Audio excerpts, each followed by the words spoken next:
آدم علیہ السلام دنیا میں آئے تو دیکھو جو ابا ہوتے ہیں اللہ میاں نے جب ہمارے ابا کو پیدا کیا تو 100% نیچر پہ بنایا. 100% کس پہ بنایا؟ نیچر پہ, کیونکہ انسان کی ابتدا ہے نا, تو بالکل کیسے ہوں گے وہ؟ نیچر پہ. پھر جو قومیں آئیں وہ 100% نیچر پہ تھیں. پھر انسان جب پیغمبروں کی تعلیمات سے دور ہوا تو نیچر سے آہستہ آہستہ ہٹنا شروع ہوا. تو نماز پڑھنا یہ ہماری نیچر کا حصہ ہے. اب میں آپ کو کہتا ہوں, یہ جو میں بار بار کہتا ہوں نا, میڈیکل سائنس ایک الگ فیلڈ ہے اور مذہب ایک الگ, یقیناً ایسا ہی ہے, لیکن مذہب کو فالو کرنا اس اعتبار سے کہ آپ کی نیچر کا حصہ ہے, اور میڈیکل سائنس سب سے زیادہ فوکس کس کو کرتی ہے؟ نیچر کو. کسی بھی ڈاکٹر سے پوچھ لو, وہ کہہ رہے کہ نیچرل غذائیں کھائیں, نیچرل لائف اسٹائل ہونا چاہیے. اگر آپ نیچرل لائف اسٹائل نہیں رکھتے, جائیدادیں کھا لو, آپ کی صحت اچھی نہیں ہو سکتی. رات کو جلدی سونا یہ نیچر ہے یا نہیں ہے؟ اور صبح جلدی اٹھنا, اسلام نے جو آپ کو ایک شیڈول بنا کے دیا ہے, اس میں رات کو دیر سے سو کے صبح دیر سے اٹھنا ہے یا جلدی سو کے جلدی اٹھنا ہے؟ اس کا مطلب اسلام آپ کو فطرت سے دور کر رہا ہے یا فطرت کے قریب کر رہا ہے؟ فطرت کے قریب کر رہا ہے. تو اس لیے پتہ چلتا ہے کہ اسلام اور میڈیکل سائنس اس اعتبار سے ایک ہی چیز کے دو نام ہیں. نہیں یہی بات سمجھ میں. اگر آپ کو اپنی صحت کو بھی مینٹین رکھنا ہے, انسان کا بچہ بن کے زندگی گزارنی ہے, ہر لحاظ سے فٹ رہنا ہے, تو آپ کو بالآخر اسلام ہی کو فالو کرنا پڑے گا. اس کے بغیر آپ صحت مند بھی نہیں ہو سکتے. تو روزہ جو اللہ نے فرض کیا نا, نماز, یہ ہماری صرف روح کی ریکوائرمنٹ نہیں ہے, یہ ہماری باڈی کی بھی ریکوائرمنٹ ہے. سمجھتے ہو کہ نہیں سمجھتے؟ سچ بولنا یہ صرف ہماری روح کی ریکوائرمنٹ نہیں ہے, یہ ہماری باڈی کی بھی ریکوائرمنٹ ہے. اب میں آپ کو مثال دیتا ہوں. آپ کہیں گے مفتی صاحب ابھی تو آپ کہہ رہے تھے چوری کا انڈا کھاؤ یا حلال انڈا کھاؤ, پروٹین تو سیم پیدا ہوں گے, تو پھر مذہب چوری کا انڈا کھانے سے منع کیوں کر رہا ہے؟ بھائی صرف آپ کو پروٹین کی ضرورت نہیں چاہیے, مینٹلی ہیلتھ بھی چاہیے. وہ چوری کر کے وہ مینٹلی ہیلتھ آپ کو حاصل نہیں ہو سکتی, کیونکہ نیچر کے خلاف ہے حرام کھانا. آپ کی باڈی ڈسٹرب ہوگی, آپ بے سکونی میں جاؤ گے. ہو سکتا ہے آپ پروٹین کا ایک کنستر بن جاؤ, گھی کا ڈبہ بن جاؤ آپ, لیکن آپ خودکشی سے مرو گے. چوری کرنے والے کبھی بھی سکون میں نہیں ہوتے. میڈیکل سائنس کوئی فرق نہیں کرتی نکاح اور زنا میں, کہتی ایک سیم پروسیس ہے, نکاح میں بھی وہی, زنا میں بھی وہی. لیکن حقیقت یہ ہے کہ زنا کرنے والے اسٹریس اور ڈپریشن میں جاتے ہیں, نکاح کرنے والے اتنی ٹینشنیں لے کے بھی وہ ٹینشن نہیں لیتے, کیونکہ نیچر ہے. بہت مشکل ہے بھائی, رہنے دو یار. ہو سکتا ہے میڈیکل سائنس کہے کہ روزہ رکھنے سے آپ نتھرنا شروع ہو جاؤ گے, جو تھوڑے بہت آپ میں پروٹین رہ گئے وہ مارکیٹ سے کیا ہو جائیں گے, شارٹ ہو جائیں گے, کمزور ہو جاؤ گے. این ممکن ہے, میں نہیں کہتا کہ ڈاکٹر ایسا کہتے ہیں نہیں کہتے, یہ ڈاکٹروں سے پوچھے جا کے, وہ جو بھی کہتے ہیں. ہم نے تو مذہب کو فالو کرنا ہے نا, روزہ تو رکھنا ہے, وہ تو اللہ کے حکم پہ رکھنے, ڈاکٹروں کے مشورے تھوڑی رکھنے. ہو سکتا ہے وقتی کمزوری ہو سکتا ہے وقتی نقصان ہو, لیکن نتیجے کے اعتبار سے نقصان بولو نہیں. روزہ صحت کے لیے نقصان دہ ہوتا تو یہ نیچر کے خلاف ہوتا, نیچر کے موافق نہیں ہوتا. پھر قرآن کا یہ دعویٰ غلط ہو جاتا, فطرت اللہ التی فطر الناس علیہا, یہ انسان کی وہ نیچر ہے جس پہ میں نے انسان کو پیدا کیا, اسلام. تو اسلام ایسی بات کا آرڈر نہیں دے سکتا جو انسانیت کے لیے فائدہ کے بجائے کیا ہو, نقصان ہو. تو یہ جو پھوڑنا پھاڑنا ہے نا, اتنا پھوڑ رہے ہو, یہ آپ کی صحت کے لیے نقصان دہ ہے. رسول اللہ صلی اللہ علیہ وسلم نے فرمایا بدترین برتن اللہ کی نظر میں, بدترین برتن جو بھرا ہوا ہو وہ انسان کا معدہ ہے. سمجھ میں نہیں آ رہی بات؟ اللہ کو کوئی ٹرے چاولوں سے بھری ہوئی ہو نا, فل بھری ہوئی, اللہ کو بری نہیں لگے گی. وہ کوئی دیگ اتنی بھری ہوئی ہو, اوپر تک ڈھکن ہی نہ بند ہو رہا ہو, اللہ کو بری. کوئی شاپر بریانی سے بھرا ہوا ہو, اللہ کو برا نہیں لگے گا. تون کسی کی دیگ کی طرح بھری ہوئی ہو, اللہ کو یہ عمل بہت, اب بولا نہیں جا رہا. دیکھو ابھی شادیوں کی بات کرتا, فوراً 4 پہ انگلیاں اٹھا لیتے یوں کر. نہیں آ رہی نا بات؟ سب سے زیادہ جو برتن جو انسان کا پیٹ اور معدہ ہے نا، اللہ کو یہ بھرا ہوا برا لگتا ہے، بالکل بھی اچھا نہیں لگتا۔ تو زیادہ کھانا، پھوڑنا، پیٹ بھر کے کھانا، اس سے پتہ چلتا ہے یہ صحت کے لیے مفید نہیں ہے۔ ہوتا تو اللہ حکم دیتے جب بھی کھاؤ اتنا کھاؤ کہ تمہیں اسٹریچر پہ لوگ اٹھا کے گھر لے کے جائیں۔ ایک بدعتی مولانا صاحب تھے، ان کا جب انتقال ہو گیا نا تو کسی گھر میں تیجے کی دعوت تھی۔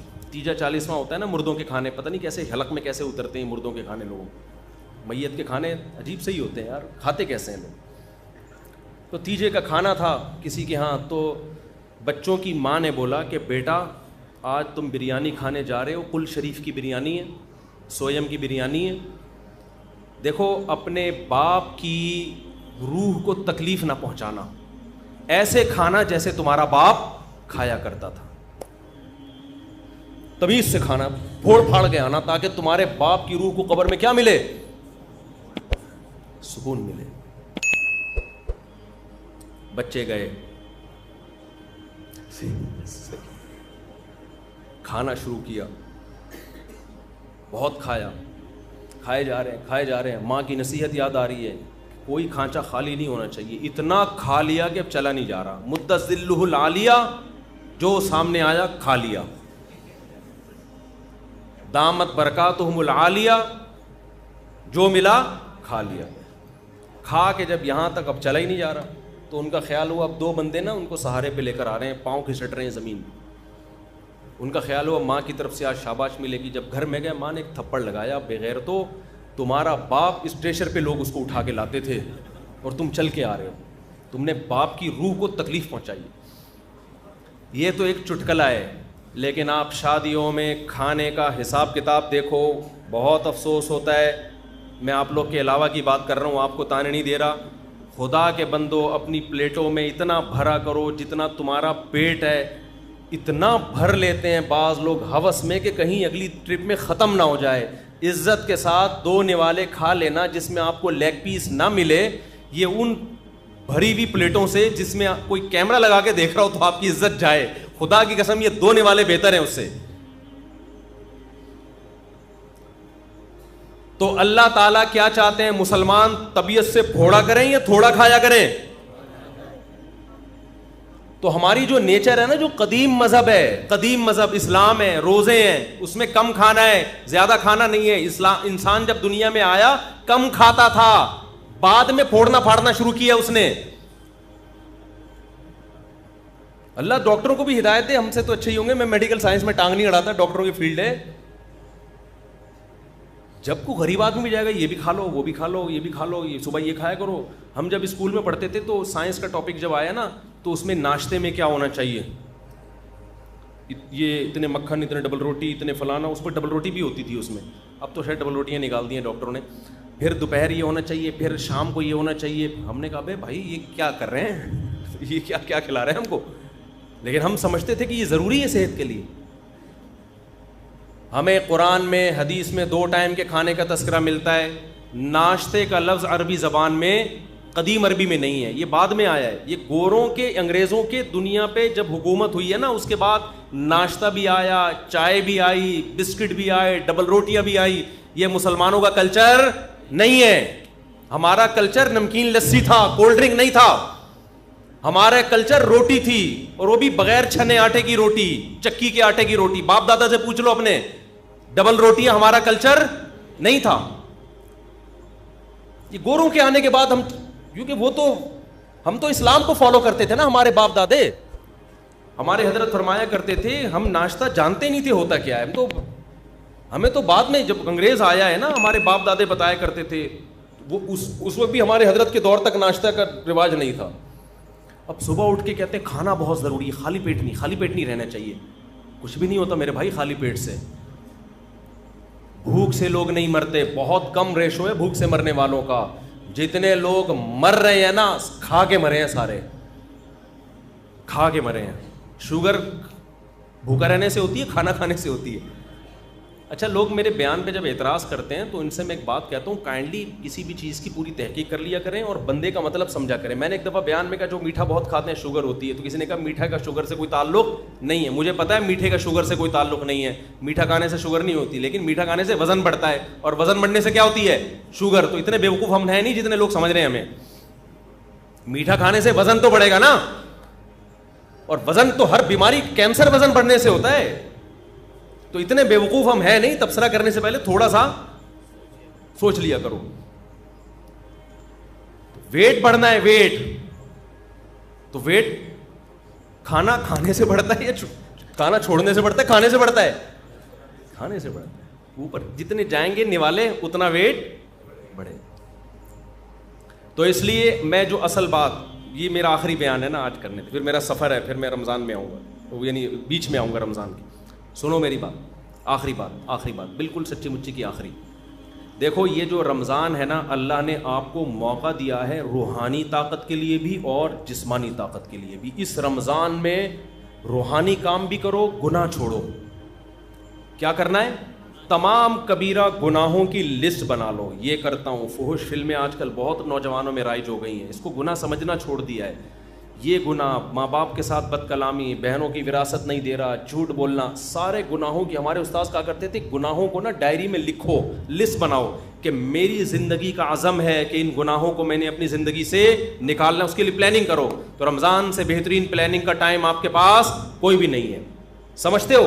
تمام گناہوں کو اپنی زندگی سے نکالنا ہے. عزم کرو اس رمضان میں 5 ٹائم تکبیر اولیٰ کے ساتھ ہم نے نماز پڑھنی ہے. یہ عزم کرو, عزم کرو. رمضان میں 20 رکعت تراویح پڑھنی ہے. دیکھو اسلاف کے دور میں 20 رکعت تراویح تھی. 8 رکعت تراویح ہمیں کسی صحابی تابعی سے نہیں ملتا. اگر حضرت عمر نے جو 8 رکعت والی روایت صحیح ہوتی نا, حضرت عمر سے 8 رکعت بھی منقول ہے, وہ روایت صحیح نہیں ہے. اگر وہ روایت صحیح ہوتی تو پوری روئے زمین پر کہیں تو 8 رکعت ہو رہی ہوتی. اس وقت کہیں بھی نہیں ہوتی, کہیں بھی نہیں تھی. حرمین میں 1400 سال ایک رمضان بھی ایسا نہیں آیا جس میں 20 رکعت سے 1 رکعت بھی کم تراویح ہوئی ہو. ہاں اب جا کے وہ 10 کر دیے کووڈ کی وجہ سے. وہ اب اگر کر بھی دیے تو ہمیں اس سے کوئی فرق نہیں پڑتا. 1400 سال تک کیا ہو رہا تھا؟ لوگ کہتے ہیں حرم میں رفع الیدین بھی تو ہوتا ہے. حرم میں رفع الیدین ہوتا بھی رہا ہے اور ترک رفع الیدین بھی ہوتا رہا ہے. جب احناف کی حکومت تھی, صدیوں حنفیوں نے حکومت کی حرمین پر. اس وقت جو حنفی امام تھا بغیر رفع الیدین کے نماز پڑھاتا تھا, لیکن اگر کوئی رفع الیدین کے ساتھ پڑھاتا تو اس پہ بھی اعتراض نہیں تھا, کیونکہ صحابہ میں آپ کو رفع الیدین والے بھی ملیں گے اور رفع الیدین نہ کرنے والے بھی ملیں گے. تو ہماری نظر میں اس سے کوئی فرق نہیں پڑتا. لیکن تراویح کا جہاں تک مسئلہ ہے, 1 سال بھی حرمین میں صدیوں تک ایسا نہیں آیا کہ مسجد نبوی یا مسجد حرام میں 20 رکعت سے کم تراویح ہوئی ہو. اب جا کے سعودی حکومت نے اگر چینج کیا ہے کورونا کی وجہ سے یا کسی بھی وجہ سے, تو وہ چینجنگ سعودی حکومت کا اپنا ہیڈک ہے. وہ پوری امت پہ مسلط نہیں کیا جا سکتا کہ 1400 سال سے, یعنی لوگ کہتے ہیں نا حرمین میں رفع الیدین, اور وہ بھائی 1400 سال سے ایک کام حرمین میں کیسے غلط ہو سکتا ہے؟ رفع الیدین تو حرمین میں ہوا اور نہیں بھی ہوا, دونوں نمازیں چلتی رہی ہیں, لہذا دونوں ٹھیک ہیں. لیکن تراویح کبھی بھی 20 رکعت سے کم نہیں ہوئی ہے. تو اللہ, اگر یہ نماز بدعت ہوتی, یہ غیر سنت ہوتی تو کیسے ہو؟ اور پھر تہجد کی نماز کو تراویحوں سے ملانا, میرا اس پہ آڈیو بیان ہے پورا دلیل کے ساتھ, وہ آپ سن سکتے ہیں. بھی میں اس ٹاپک کو نہیں چھیڑتا. آپ نے عزم کرنا ہے کہ ہم نے تراویح کی نماز پابندی سے بولو پڑھنی ہے. تو عزم کرتے ہیں کہ نہیں؟ اس کی بڑی روحانی برکتیں ہوں گی. اور رمضان میں رات کے آخری حصے میں نا, سحری میں تو اٹھتے ہی ہیں سب لوگ, تھوڑی دیر پہلے دعا کا اہتمام کر لو. سب سے زیادہ دعاؤں کی قبولیت کا وقت رات کا آخری حصہ ہے. رات کو اٹھ کے آپ نے اللہ سے دعائیں مانگنی ہیں. اپنی حاجات بھی مانگیں, کسی کا رشتہ اٹکا ہوا ہے وہ بھی مانگ سکتا ہے, کوئی پرابلم نہیں ہے. لیکن زیادہ فوکس آپ نے کرنا ہے ہدایت کو, کہ اللہ میں نے جو گناہوں کی لسٹ بنائی ہے نا, میری زندگی کو کیسا کر دے, چینج کر. داڑھی کی توفیق دے دے مجھے, مجھ سے سود چھڑوا دے, مجھ سے یہ برائیاں, میں فحش فلمیں دیکھتا ہوں, اے اللہ یہ عادت مجھ سے, اگر کوئی دیکھتا ہے یہ عادت مجھ سے چھڑوا دے. تو یہ کیا کرنا ہے آپ نے؟ یہ راتوں کو دعا مانگنا ہے. یہ ہوگی روحانی طاقت کے لیے, کیونکہ یہ آپ کو انسان اور گدھے میں فرق کرنے کے لیے, ٹھیک ہے نا. دوسرا کام آپ نے جسمانی طاقت کا بھی کرنا ہے. نبی صلی اللہ علیہ وسلم نے فرمایا المؤمن القوی احب الی اللہ من المؤمن الضعیف, طاقتور مومن اللہ کو کمزور مومن سے زیادہ محبوب. تو رمضان آپ کو طاقت بنانے کا ایک بہترین موقع, کیونکہ ہماری صحتیں برباد ہوتی ہیں پھوڑنے اور پھاڑنے سے.